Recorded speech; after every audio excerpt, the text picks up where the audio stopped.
नमस्कार, अपना बिहार के इस बुलेटिन में आपका बहुत स्वागत है। मैं हूं आपके साथ विभा उपाध्याय और बुलेटिन में सबसे पहले बात बिहार विधानसभा चुनाव से जुड़ी खबर की। जी हां, बिहार विधानसभा चुनाव से पहले तमाम पार्टियां अपने अपने हिसाब से रणनीति बनाने और उसे तय करने का काम कर रही हैं। जेडीयू वर्चुअल संवाद के जरिए हर उस तबके तक पहुंच रही है जो चुनाव में अहम भूमिका निभा सकते हैं। कल जेडीयू नेता आरसीपी सिंह ने सूबे के युवा नेताओं से बातचीत की। छात्र इकाई से वर्चुअल मीटिंग की शुरुआत करने वाली जेडीयू आज अति पिछड़ा प्रकोष्ठ के साथ वर्चुअल बैठक करेगी। 18 जुलाई से आरसीपी सिंह, वशिष्ठ नारायण सिंह, विजेंद्र प्रसाद यादव और ललन सिंह के नेतृत्व में जेडीयू का विधानसभावार वर्चुअल सम्मेलन भी शुरू होगा। गृह मंत्री अमित शाह की वर्चुअल रैली के बाद अब जेडीयू के राष्ट्रीय अध्यक्ष और बिहार के मुख्यमंत्री नीतीश कुमार 7 अगस्त को वर्चुअल रैली करते नजर आएंगे।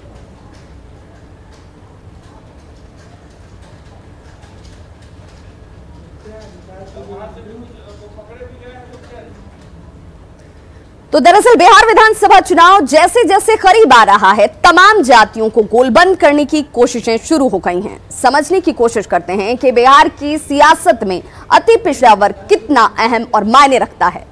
बिहार में अति पिछड़ा वर्ग की आबादी करीब 27% है और यही वजह है कि ये एक बहुत बड़ा डिसाइडिंग फैक्टर रहा है। अति पिछड़ा वर्ग की भूमिका चुनाव में बेहद अहम होगी।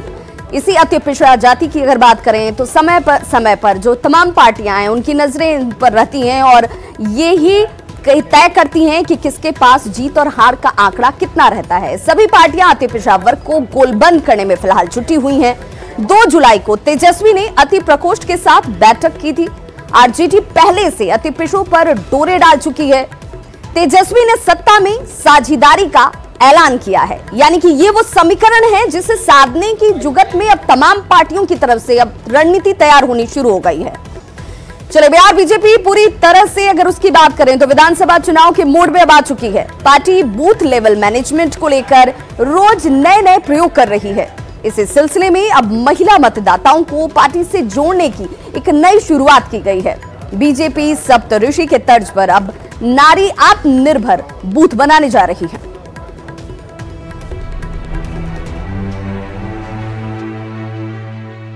चुनावी साल में सभी पार्टियां अपने अपने तरीके से तैयारियों में जुटी हैं। ऐसे में सत्ताधारी बीजेपी के लिए इस साल के आखिर में होने वाला चुनाव बेहद अहम है। तभी तो पार्टी हर जाति और वर्ग को एकजुट करने की रणनीति पर लगातार काम कर रही है। पहले सप्तऋषि मॉडल बनाया गया, अब पार्टी की नजर महिला वोटर्स पर है। लिहाजा नारी आत्मनिर्भर बूथ की शुरुआत होने जा रही है। इस विंग की जिम्मेदारी महिलाओं को घर से निकालकर बूथ तक पहुंचाने की होगी। महिला मोर्चा की बहुत ही महत्वपूर्ण भूमिका होगी। जैसे कि आप बूथ पे भी देखते होंगे तो महिलाओं की ही लाइन सबसे ज़्यादा रहती है, सबसे बड़ी रहती है। इसको ध्यान में रखते हुए महिला मोर्चा हर एक बूथ पे, जिस तरह से हमारा सप्तऋषि बना हुआ है, उसी तरह से नारी आत्मनिर्भर बूथ बनाने जा रही है और हर एक बूथ पे 7 महिलाओं की एक टीम बना रही है। बीजेपी का चुनावी मैनेजमेंट दूसरी पार्टियों से काफी अलग होता है। हालांकि विपक्षी पार्टियां बीजेपी की इस तैयारी पर सवाल खड़े कर रही हैं। बीजेपी को ये करने की नौबत क्यों आई? इसलिए ना क्योंकि उनका जनाधार नहीं है, इसीलिए ना ताकि लोग को पकड़ के जबरदस्ती बूथ पर लाया जाए, कुछ ठगा जाए और उन लोग से वोट गिरवाया जाए। जनता मूर्ख नहीं है, जनता सब जानती है। धरातल पर कुछ नहीं है, महंगाई चरम सीमा पर है, गैस की कीमतें बढ़ रही हैं, तो महिलाएं जो घर चला रही हैं, जो घर के बाहर नौकरी कर रही हैं, सुरक्षा का पता नहीं है, वो किस बात के लिए मोदी जी को वोट करेंगे? वो कुछ भी कर लें, किसी को भी उतार लें बूथों पर, इस बार महिलाएं मोदी जी को वोट नहीं करेंगी। जब एक तरफ बिहार की सभी राजनीतिक पार्टियां चुनाव को लेकर रणनीति ही बना रही है, तो वहीं बीजेपी कई दिनों पहले से ही विधानसभा वार बैठकें और वर्चुअल रैलियां भी कर चुकी है। कार्यकर्ताओं में जोश भरने का इरादा पार्टी नेताओं का है। अब इस नई तरकीब का कितना फायदा होगा, ये तो चुनाव नतीजे ही तय करेंगे। साकेत कुमार, न्यूज़ 18 पटना। तो चूंकि कोरोना काल है और ऐसे में सभी पार्टियां अब इस वर्चुअल रैली के जरिए और नए प्रयोग के साथ पब्लिक को, जनता को रिझाने में जुट गई हैं, जिसमें बीजेपी पहले से ही बाजी मारती नजर आती है। बिहार विधानसभा चुनाव से पहले कांग्रेस ने CCC को लेकर एनडीए सरकार पर बड़ा हमला बोला है। क्राइम, करप्शन और कास्ट को लेकर कांग्रेस नीतीश सरकार को कटघरे में खड़े करना चाहती है। ऐसे में प्रदेश का सियासी तापमान एक बार फिर से गर्म हो गया है। कांग्रेस का ट्रिपल सी वाला चुनावी फॉर्मूला, क्राइम, करप्शन और कास्ट के जरिए एनडीए पर हमला। 2020 में होने वाले बिहार विधानसभा चुनाव में महागठबंधन और एनडीए की सभी पार्टियां खुद को मजबूत करने के अलावा विरोधियों पर ताबड़तोड़ हमले करने में भी जुटी हैं। कांग्रेस ने भी संगठन को मजबूत करने के अलावा नीतीश सरकार को घेरना शुरू कर दिया है। तभी बिहार की सत्ता पर सालों तक काबिज रही कांग्रेस ने बिहार में ट्रिपल सी की नई पॉलिटिक्स शुरू कर दी है। कांग्रेस का मानना है कि क्राइम, करप्शन और कास्ट के मोर्चों पर वो सरकार को घेरने में सक्षम होगी। इसके लिए बकायदा राजधानी की सड़कों पर पोस्टर के जरिए आंकड़े भी दिखाए गए हैं। ये 15 साल में अपनी उपलब्धि ने बता पा रहे हैं। जो अपहरण उद्योग आज खुल गया है, बैंक जिस तरह से लूटा जा रहा है, जिस तरह से लूट, हत्या, बलात्कार जो चौगुना है लालू जी के राज से, तो इसीलिए इनको अब जो है नैतिकता नहीं बचा है जो शासन करने के। नीतीश कुमार के सरकार में क्राइम, कास्ट और करप्शन बेतहाशा वृद्धि हुई है। इसमें हम निश्चित तौर पे हमेशा सबको लेके चलने की बात की है। इसी पे फोकस रहा है मेरा पोस्टर। हालांकि वो कांग्रेस पार्टी का आधिकारिक पोस्टर नहीं है, लेकिन कांग्रेस पार्टी के जिन सज्जन ने लगाया है उनको हृदय से हम आभार व्यक्त करते हैं। कांग्रेसी चाहे जो कह लें, लेकिन उनके आरोपों से सत्तारूढ़ एनडीए के नेता जरा भी इत्तेफाक नहीं रखते।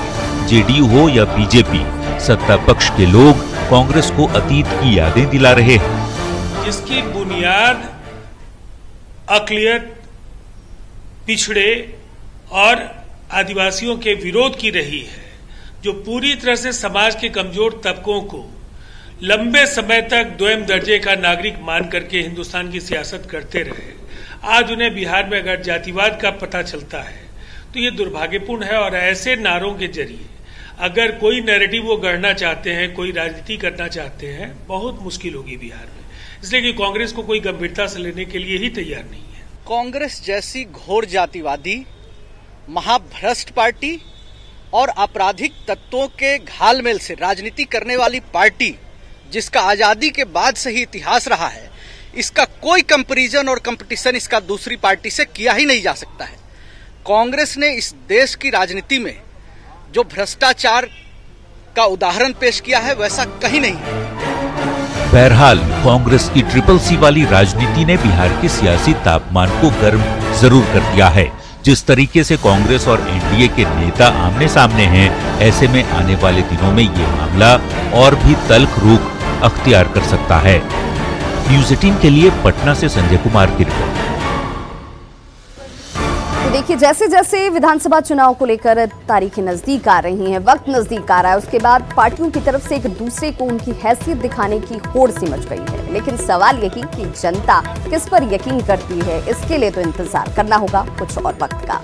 यूपी के हमीरपुर से बड़ी खबर, जहां पर विकास दुबे का साथी अमर दुबे मारा गया है। हमीरपुर में एसटीएफ ने एनकाउंटर किया है अमर दुबे का। 25,000 का इनाम इस शख्स के ऊपर रखा गया था, जिसको आज एनकाउंटर में मार गिराया गया। वहीं इस मुठभेड़ में एक इंस्पेक्टर मनोज शुक्ला और एक सिपाही को भी गोली लगी है।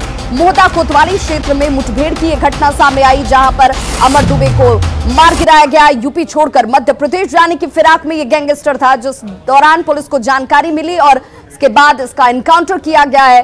विकास दुबे का खासम खास इसे माना जाता आ रहा है और इसको एनकाउंटर में मार गिराने के साथ अब पुलिस भी बहुत ज्यादा चौकसी बरतती हुई। विकास दुबे का करीबी अमर दुबे ढेर।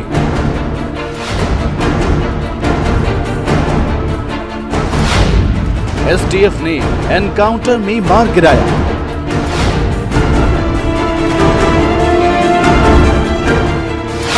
हमीरपुर के मोदहा में हुई मुठभेड़।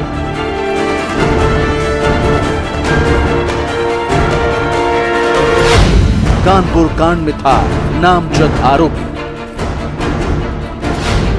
विकास दुबे के करीबी अमर दुबे को एसटीएफ ने हमीरपुर एनकाउंटर में ढेर कर दिया। सूत्रों के मुताबिक अमर दुबे फरीदाबाद में छिपा हुआ था और वो मोदहा में करीबी रिश्तेदार के घर छिपने गया था। रात में जब पुलिस ने हरियाणा के फरीदाबाद में दबिश दी तो एसटीएफ के दबाव में वो फरीदाबाद से मोदहा आ रहा था। सुबह करीब 6:30 बजे ये मुठभेड़ हुई। एसटीएफ से घिरने के बाद अमर दुबे ने तमंचे से फायरिंग की। जवाब में एसटीएफ ने भी फायरिंग की और वो मारा गया। कानपुर में 8 पुलिसकर्मियों की हत्या के मामले में नामजद था। इस मुठभेड़ में इंस्पेक्टर मनोज शुक्ला, दरोगा सत्यप्रकाश और सिपाही राजू को गोली लगी है। अमर विकास के सबसे खास लोगों में से एक था। बताया जा रहा है कि 2 जुलाई की रात को जब पुलिस विकास दुबे के घर पर दबिश देने गई थी तो अमर दुबे भी वहां मौजूद था। आरोप है कि पुलिस वालों की हत्या में वो भी शामिल था। खूनी खेल खेलने के बाद वो विकास दुबे के साथ ही भाग निकला था। Bureau report, news 18। तो यूपी के 8 पुलिसकर्मियों का कातिल विकास दुबे को लेकर के बिहार पुलिस भी अब इस वक्त अलर्ट मोड पर है। डीजीपी गुप्तेश्वर पांडे ने खुद सीमावर्ती जिलों के एसपी को अलर्ट किया है। इधर उन्होंने न्यूज़ 18 से बातचीत करते हुए कहा कि जो घटना हुई वो बेहद दुखद थी। बिहार पुलिस यूपी पुलिस की हर संभव मदद करेगी। अगर विकास दुबे बिहार में शरण लेना चाहेगा तो बिहार पुलिस उसे बख्शेगी नहीं। यूपी पुलिस और केरल पुलिस, पंजाब पुलिस कोई अलग अलग पुलिस नहीं है, सब एक ही है। वो सरकार के लिए काम करते हैं, समाज के लिए काम करते हैं, जान को हथेली पर लेकर के। शहीद वो हैं और शेर वो हैं। आ जाएगा बिहार में। सारे सीमावर्ती जिले हैं, सारे एसपी को अलर्ट किए हुए हैं, पूरा एसटीएफ को लगाए हुए हैं। आ जाएगा यहाँ से सुरक्षित निकल जाएगा। असंभव है। बिहार पुलिस यूपी पुलिस की पूरी तरह से मदद करेगी। तो बिहार पुलिस यूपी पुलिस की पूरी मदद करती हुई नजर आएगी। डीजीपी गुप्तेश्वर पांडे को आप सुन रहे थे। गैंगस्टर विकास दुबे की तलाश इस वक्त सरगर्मी से की जा रही है। हाई मोड पर, हाई अलर्ट पर इस वक्त गुरुग्राम पुलिस को रखा गया है। पुलिस कमिश्नर ने ऑडियो जारी कर ये आदेश दिए हैं। बॉर्डर एरिया पुलिस को ज्यादा एहतियात बरतने के आदेश इस वक्त जारी हैं। पूरी रात फरीदाबाद में सर्च ऑपरेशन चलाया गया। जिस तरीके की जानकारी पुलिस के सामने आ रही थी, विकास दुबे के पास फिलहाल अपनी कोई कार नहीं है। पुलिस की तरफ से ये जानकारी, यानी सीधा ये इस बात के आदेश की देखिए वो किसी भी प्राइवेट गाड़ी का इस्तेमाल कर सकता है और इसीलिए अलर्ट मोड पर इस वक्त गुरुग्राम पुलिस।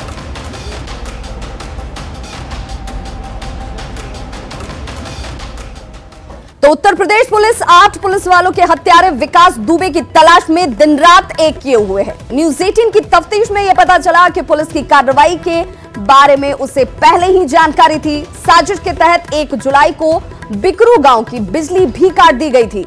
पुलिस और विकास दुबे के इस गठजोड़ के बारे में सीओ को पहले से ही जानकारी थी, जिसका मजमून चर्चा का विषय इस वक्त बना हुआ है।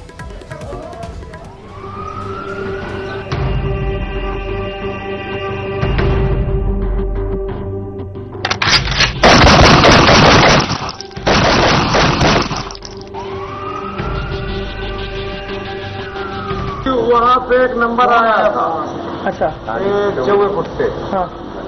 कि थाने से मैं बोल रहा हूँ बत्ती बिकरू काट दो। कोई हादसा हो गया है, वहाँ की लाइन बंद कर दो। अपना इस नंबर से हमसे बात हुई, चौवे फुट बिजली घर में वो दरोगा जी का नंबर था। विकास दुबे अपने 8 से 10 साथियों के साथ यहाँ पर आया और उसने संतोष शुक्ल के ऊपर फायरिंग करनी शुरू कर दी। खेत पे गेहूं मारने गए थे, एक पक्ष दूसरे पक्ष ने गोली चला दी थी, उसमें दोनों पक्ष की उसकी मौत हो गई। हाँ, उसमें तुम्हारा भी नाम है? हाँ, उसमें हमारा नाम खड़ा। खुफिया कैमरे पर कानपुर कांड का सच।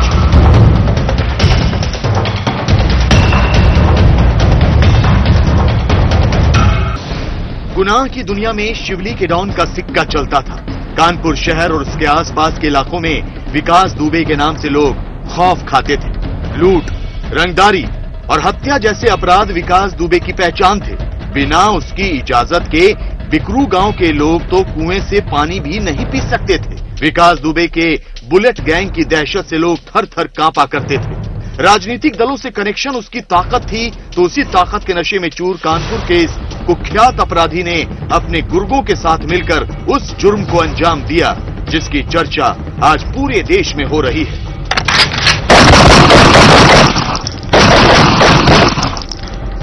आठ पुलिस वालों को शहीद कर विकास दुबे फरार हो गए। हालांकि पुलिस शिद्दत से उसकी तलाश कर रही है। जगह जगह उसके पोस्टर चस्पा कर दिए गए हैं।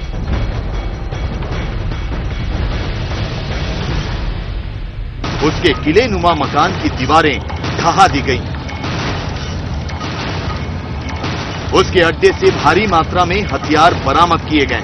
यही नहीं, उत्तर प्रदेश पुलिस उस विभीषण का कच्चा चिट्ठा खोलने में भी जुटी है, जिसकी मुखबिरी की वजह से 8 पुलिस वालों की जान चली गई और 7 गंभीर रूप से जख्मी हो गए। शिवली का यही वो विद्युत केंद्र है जहां से बिकरू गांव में बिजली की सप्लाई होती है।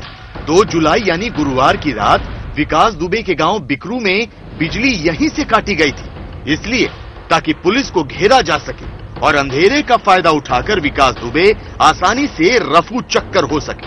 लेकिन सवाल ये कि बिजली किसके आदेश पर काटी गई। हमने खुफिया कैमरे पर शिवली विद्युत केंद्र में मौजूद कर्मचारियों से बातचीत की तो इस राज से पर्दा उठ गया। अब सवाल ये कि चौबेपुर के थानाध्यक्ष हैं कौन, तो आपको बता दें कि इनका नाम विनय कुमार तिवारी, जो फिलहाल निलंबित कर दिए गए हैं। पुलिस को शक है कि विनय तिवारी ने ही गैंगस्टर विकास दुबे को उसके घर में रेड की सूचना दी। पुलिस का शक कितना वाजिब है ये तो तफ्तीश के बाद पता चलेगा, लेकिन चौबेपुर के थानाध्यक्ष विनय तिवारी पर विकास दुबे की मदद के आरोप पहले भी लगते रहे हैं। गौर से देखिए ये चिट्ठी बिल्हौर के शहीद सीओ देवेंद्र मिश्र ने करीब 4 महीने पहले कानपुर के तत्कालीन एसपी अनंत देव को लिखी थी।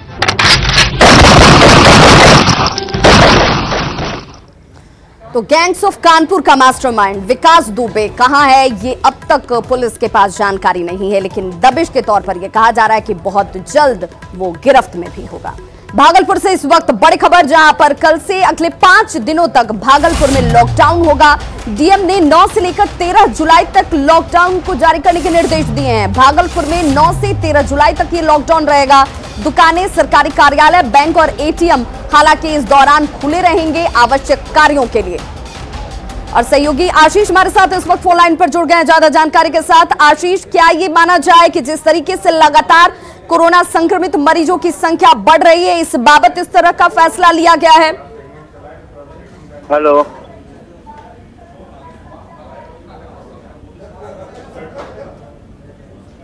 आशीष, आप तक हमारी आवाज पहुंच रही है? जी जी जी। प्रशासन की तरफ से इस तरह के आदेश जो जारी किए गए हैं, उसके पीछे की वजह क्या बताई जा रही है? लोगों तक ये जानकारी पहुंच पाए, इसको लेकर क्या कुछ जानकारी दी गई है? किस तरीके से लोग इस बात को समझ पाएंगे? जी, लगातार जिले में जो है कोरोना मरीज की संख्या में बढ़ोतरी देखी जा रही थी। ये आंकड़ा 700 को पार कर चुका था और जो 7 लोगों की मौत कोरोना पॉजिटिव होने के कारण जो है मौत हो चुकी थी, जिसके बाद कल जिलाधिकारी ने एक बैठक की। बैठक के बाद देर रात यह फैसला लिया गया कि जिले में 9 तारीख की सुबह 6 बजे से 13 तारीख की सुबह 6 बजे तक शहर में लॉकडाउन की व्यवस्था रहेगी और इसके दौरान जो है अति आवश्यक सेवा जो है उनको चालू रखा जाएगा। बैंक और कार्यालय जो है, सरकारी कार्यालय, वो खुले रहेंगे, लेकिन जो मार्केट है वो पूरी तरीके से बंद रहेगा। 2 चक्का वाहन और 4 चक्का वाहनों पर किसी तरह के वाहन जो हैं जो बहुत बहुत शुक्रिया आशीष इस तमाम जानकारी के लिए। तो लगातार बढ़ते कोरोना संक्रमित मरीजों की संख्या को लेकर के भागलपुर में इस तरह के निर्देश इस वक्त जारी किए गए हैं और लोगों से भी लगातार न्यूज़ 18 अपील कर रहा है कि जरूरत ना हो तो घरों में रहें, क्योंकि सुरक्षित आप रहेंगे तो आपके अपने भी रहेंगे। बिहार में कोरोना का कहर लगातार बढ़ता जा रहा है। बिहार में कोरोना मरीजों की संख्या बढ़कर अब 12,525 हो गई है, जबकि इस महामारी से अब तक मरने वालों की संख्या 98 पहुंच चुकी है।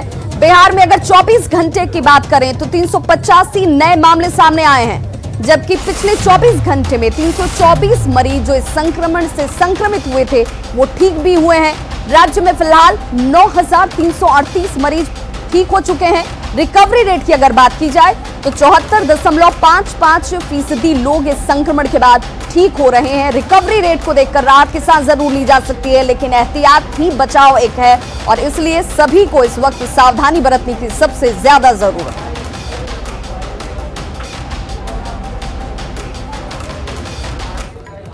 तो तो कोरोना को लेकर के बिहार के कई नेताओं की धड़कनें बढ़ गई हैं, क्योंकि माननीयों पर संक्रमण का साया इस वक्त मंडरा रहा है। जी हां, मंगलवार की अगर बात करें तो पटना के IGIMS में एक साथ 650 सैंपल्स की जांच की गई है।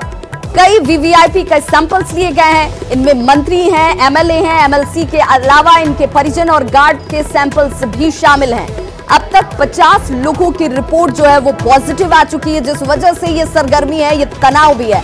ऐसे में बढ़ते संक्रमण के खतरे के बीच डॉक्टरों की टीम लगातार नेताओं के स्वास्थ्य की जांच में जुटी हुई है। और बड़ी खबर इस वक्त बिहार के शेखपुरा से, जहां पर भूमि विवाद में हत्या को अंजाम दिया गया है। गोली मारकर एक शख्स को मौत के घाट उतार दिया गया है। मृतक शख्स का नाम उमेश महतो बताया जा रहा है और इस पूरे हत्याकांड के पीछे भूमि विवाद को वजह बताई जा रही है। सदर थाना के कारे गांव की यह घटना, जहां पर भूमि विवाद की वजह से एक शख्स की जान ले ली गई। उमेश महतो, इस शख्स की हत्या की गई है भूमि विवाद की वजह से।